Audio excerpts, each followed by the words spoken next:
Here's a story you've probably heard. The summer of 1853. An expensive resort restaurant in Saratoga Springs, New York.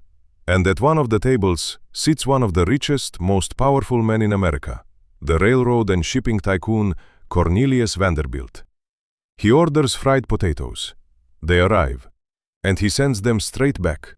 Too thick, too soggy, not good enough. The kitchen tries again, thinner this time. Sent back again, and again. Vanderbilt will not be satisfied. And back in the kitchen, the chef, a man named George Crum, is losing his patience. So he decides to teach this fussy millionaire a lesson. Out of pure spite, he grabs a potato and slices it as thin as he possibly can. Paper thin. Ridiculously thin. So thin you couldn't even stab it with a fork. He fries the slices until they're hard and brittle, drowns them in salt, and sends them out, practically daring the man to complain. It's an insult on a plate. Except Vanderbilt takes one bite, and he loves them. The whole dining room wants them. And just like that, in a moment of pure kitchen rage, the potato chip is born. It's a great story. Genuinely great. It's got a rich villain, a clever underdog, sweet revenge, and a happy accident that changes snacking forever. There's just one problem. Almost none of it is true. And honestly, the real story, the one hiding underneath the legend, is even more interesting. Because it's not really about a potato at all. It's about how we invent the past. So stick with me, because we're going to do two things. Enjoy the myth, and then find out what actually happened. Let's start with the man at the center of it, because he was real. George Crum, born George Speck, was a chef in the mid-1800s, and by every account, a brilliant one. He was of African American and Native American descent, a skilled hunter and guide in upstate New York, and he ran the kitchen at a fashionable restaurant near Saratoga Springs. Wealthy New Yorkers really did line up for the crispy fried potato slices served there. Those Saratoga chips were real, and they were a genuine sensation. Served, the story goes, in delicate little paper cones, the signature dish everyone came to try. Today, Americans eat something like 1.8 billion pounds of chips a year. This was the beginning of all of it. So the chef is real, the chips are real, the restaurant is real. It's the juicy part, the confrontation, that falls apart the second you actually check it. And this is where I love what historians did, because they didn't just accept the tale, they went digging, and the cracks showed up fast. Start with the villain.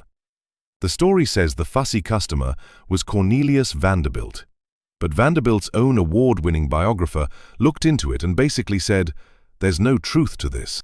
In the summer this supposedly happened, Vanderbilt wasn't even sitting in that dining room getting angry about fries. By many accounts, he was off touring Europe with his family. Then there's the restaurant itself. In the classic version, this all happens in 1853, at a place run by a family called the Moons. Small problem. The records suggest the Moons didn't even own that lake house until 1854. The famous scene is set a year before the stage was ready. And here's the biggest one. If a single furious chef invented the potato chip in 1853 out of spite, you'd expect that to be the origin, right? Except thinly sliced fried potatoes show up in cookbooks before Crum supposedly invented them. There's an English recipe for exactly this kind of thing from decades earlier. The chip, in other words, already existed. Nobody sliced a potato that thin for the very first time in a fit of rage in Saratoga. Objective: insult a rude customer. Result: allegedly invent a snack that already existed. So, if the dramatic story isn't real, where did it come from? This is the part that fascinates me most. The legend, as we know it, seems to have really taken hold much later, largely in the 20th century, when snack companies were selling chips by the millions and needed a good origin story to put on the bag. And think about what makes a story stick. Not a popular dish gradually got refined by several cooks over many years. That's true, but it's boring. Nobody's telling that at a dinner party. What sticks is a hero, a villain, and a moment. a single spark. One angry chef, one arrogant millionaire, one perfect act of revenge. It's clean, it's satisfying. It feels like it should be true.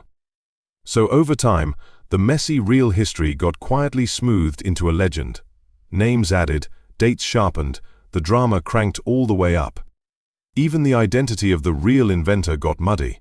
For years, Crum's own sister was credited by some as the one who actually first fried up those chips. The story we all repeat is less a historical fact and more a story we collectively decided we liked.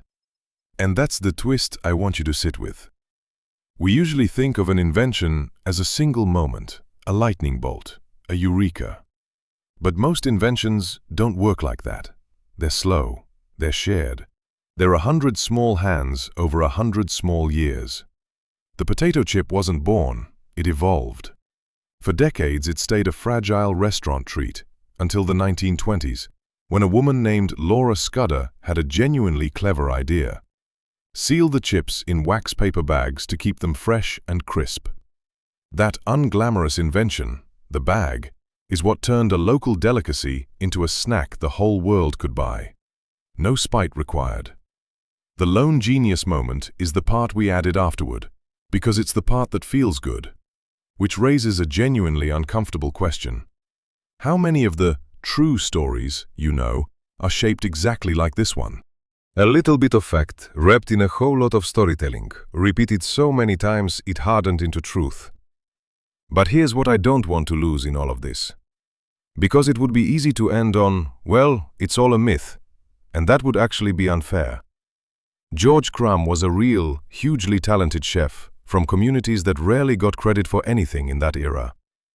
And whatever happened on that exact day, he genuinely helped turn crispy fried potatoes into a legend that swept the country. He ran his own successful restaurant, where the wealthy reportedly waited in line for a basket of his chips on every table. He earned his place in this story. He just didn't earn it in a single dramatic burst of spite. He earned it with years of skill. And maybe that's the better lesson anyway. So the next time you tear open a bag of chips, that snack so ordinary it's practically invisible, remember there are two stories inside it. There's the myth, a furious chef, a picky millionaire, one perfect act of revenge. And there's the truth, a slow, shared, very human invention, and a talented man who history nearly turned into a fairy tale. Both of them are worth knowing, but only one of them actually happened. The world wasn't built perfectly. Some of its greatest inventions were simply accidentally created.